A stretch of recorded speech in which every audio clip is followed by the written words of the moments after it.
Oh, jadi menyenangkannya sini bro, menyenangkannya sekarang kalau misalkan saya bareng sama Arya di interview ya, karena banyak yang tidak tahu dia itu banyak bantu di skenario, dan itu salah satu yang terpenting di malah jantungnya film adalah skenario ya. Masukan dia tuh tadinya awal saya agak-agak ngeri gitu, ini mau ngomong apa lagi gitu.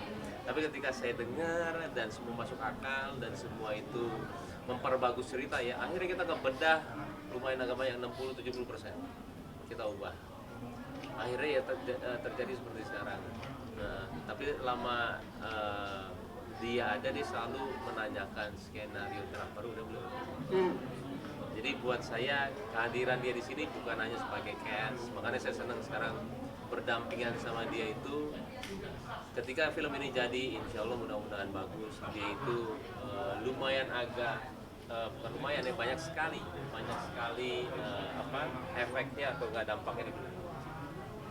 Sebesar apa sih maksudnya kayak masukan dan kontribusi sutradara Oke, jadi gini, sebenarnya kan ternyata kalau penulis itu, kita kan sinetron dulu ya, kadang-kadang kita ngomong main gitu ya, terkadang maaf ya tidak didengarin. Ternyata gini loh, ternyata penulis itu mendengarkan director, karena kalau penulis mendengarkan semua pemain, dia tidak bisa fokus mau kemana. Nah kebetulan sekarang di sini saya direkturnya, saya tuh sangat mendengarkan pemain, karena saya dulunya saya pemain, maksudnya dulunya saya itu benar-benar menjadi pemain yang lumayan agak vokal lah. Nah sekarang saya mau menjadi director yang mendengarkan semua. Ya akhirnya penulisnya mendengarkannya director, kalau pemain itu ngarahinnya semuanya ke saya. Gitu loh. Masalahnya part-part apa sih yang mau pernah Mas Baim yang ubah-ubah mungkin seperti apa? Wah, saya banyak deh. Mungkin bagian apa yang bisa di-spill sama teman-teman?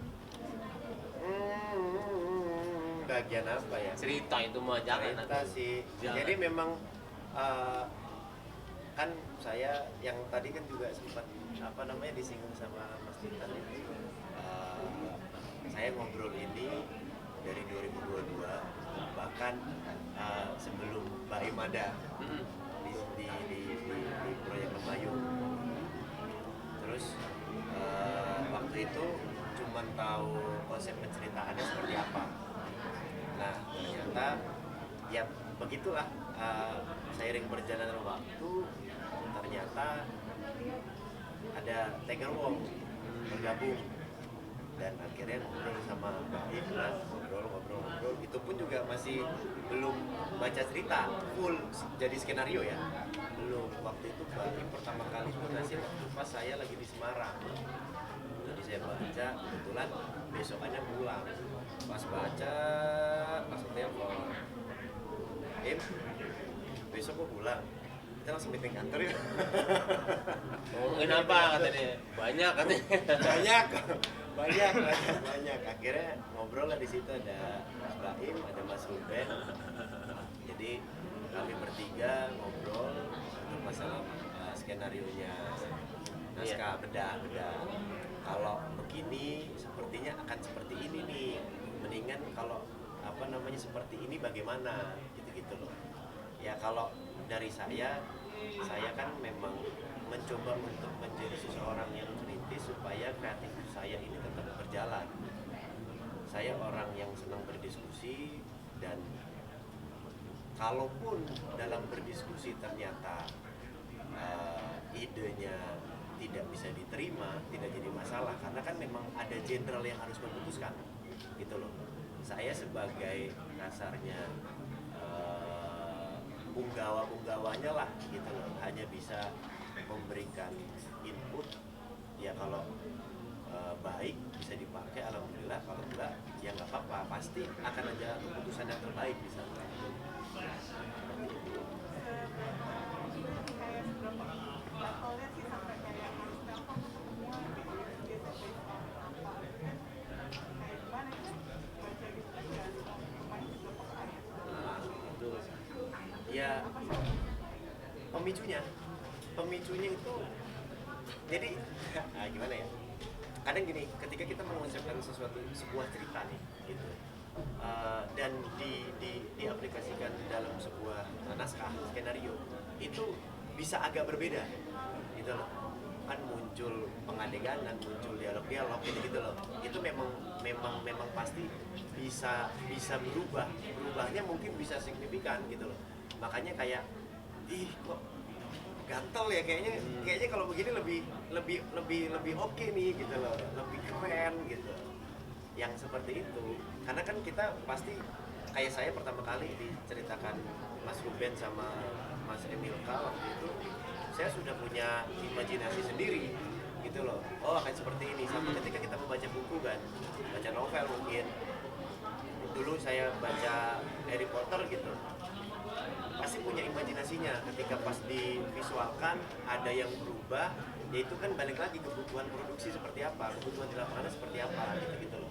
Jadi ketika memang ternyata saya ada di pekerjaan ini, saya jadi lebih paham. Oh, dulu mungkin ngelihat, membaca novel terus melihat visualnya divisualkan di dalam bioskop, ada yang berubah, mungkin ada rasa kesel, kok begini sih gitu. Tapi ketika saya memang ada di pekerjaan ini, akhirnya tahu, oh memang ternyata ada kebutuhan yang memang tidak bisa untuk divisualkan dari buku, jadi diambil kesimpulannya harus seperti ini gitu. Mas Arya bicara soal karakter sendiri kan sebagai dokter, akan seperti apa sih karakter dokter sendiri? Karakternya seperti apa? Ya sebagai dokter pada biasanya. Gambarannya seperti apa gitu? Gimana gambarannya? Maksudnya apakah jadi dokter yang tahu Oh, gimana? killer apa-apa gitu-gitu. Oh, saya dokter yang akan sangat banyak membantu Arum dan Pika, ya, pastinya. Kalau idealis,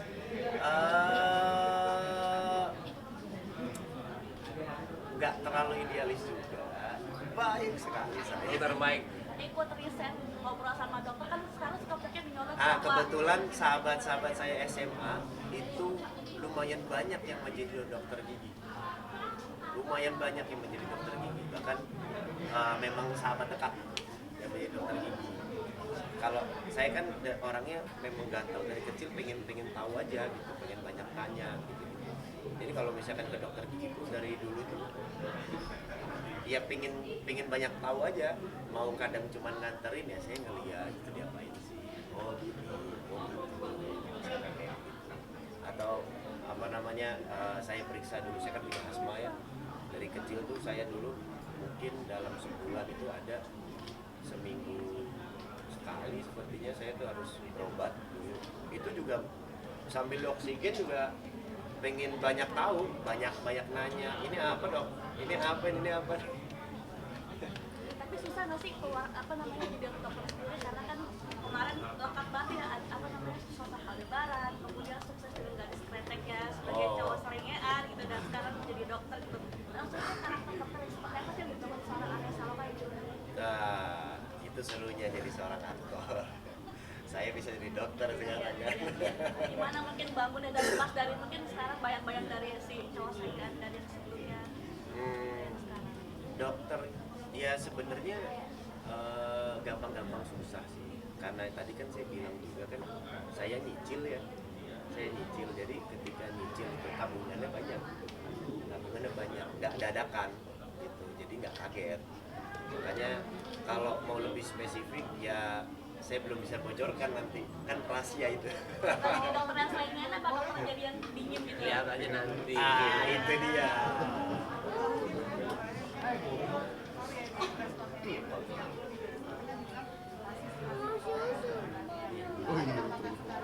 Oh bukan, masih ke bawah Aldebaran itu pada saat saya selesai mau persiapan Gadis Kretek. Seperti bukan syuting Gadis Kretek ke bawah Aldebaran, tidak. Justru karena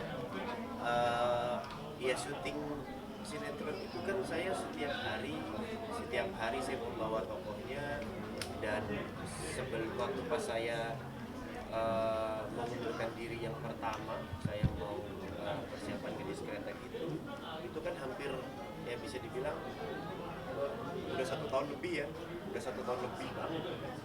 Jadi memang tokoh itu udah pasti memang masih menempel makanya ketika saya persiapan ada bantuan dari Mas Rosa, Mas Rukman Rosadi, dari Mbak Dian, dari teman-teman yang lain ya, Aryo, dari Mas Iva, dari Mbak Dini, itu memang betul-betul sangat membantu di sana, benar-benar sangat membantu. Kalau memang waktu pas kita selama workshop itu memang Mas Rosa yang saya banyak sekali bertanya dan bahkan minta kayak latihan lebih untuk memang setidaknya menetralkan dulu, karena kan pasti masih nempel. Makanya Mas Rosa itu justru yang dilatih bukan membahas skenario nya yang lebih banyak pada saat itu, tapi penubuhan. Selain pilihan ke area sampah sendiri, apakah melihat kesuksesan Ikatan Cinta kemarin atau dari gimana? Karena dia saudara saya. Gampang aja. Bang Boy, Kenapa? memutuskan untuk kerjasama bersama Satu, kita harus nyaman ya, karena ketika menahkodakan sebuah kapal itu untuk pertama kali, apalagi ya, kita harus sama orang-orang yang nyaman. Nggak bicara kayak saya, tapi kru juga itu orang-orang yang sudah sering kerja sama saya, Pak Ibu, Alan. Tentunya mereka hebat di bidangnya masing-masing ya. Jadi ketika saya minta, bukan kayak orang asing. Oh dia, karena dia saudara saya dan saya sudah tahu juga kritisnya dia sebagai seorang sinias ya. Jadi lebih ke arah kedekatan dulu untuk pertama kali, karena untuk orang asing yang kita direct takutnya dia, kan semua persepsi beda-beda ya, seperti kalian aja semua persepsi di sini mungkin semuanya beda-beda. Kenapa saya menarik? Ada yang bilang mungkin ya alah dia mah cuma coba-coba aja, alah dia mah gaya-gayaan. Persepsi itu yang tidak bisa kita pungkiri, tapi ketika kita direct itu akan ada rasanya ke pemain atau nggak. Harus orang itu percaya sama saya mau buat film bagus, saya serius di sini. Orang-orang itu yang punya visi itu yang akhirnya, karena kan kita menakodai mereka, kita yang akan banyak untuk meminta, bukan menyuruh ya, meminta bantuan mereka. Jadi ketika chemistry itu nggak ada, apalagi untuk pertama kali, kecuali kita sudah menjadi seperti orang-orang hebat seperti Hanung segala semuanya.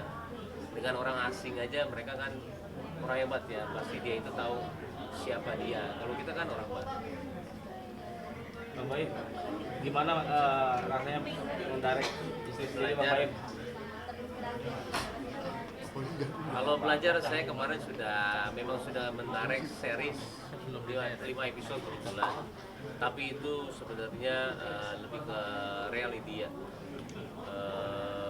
Kemarin saya itu untuk berbalas sejam sebenarnya saya editing lumayan agak banyak lah, hampir 100% ya. Jadi di situ saya punya keberanian untuk menarik. Kenapa? Karena saya melihat sebuah gulungan apa yang didirect sama director ya.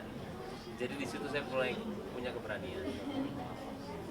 Dibilang otoritinya, tapi kan kita sudah lama di dunia ini. dari itu karena memang actionnya dari seorang Mas Boy sudah membuatkan karya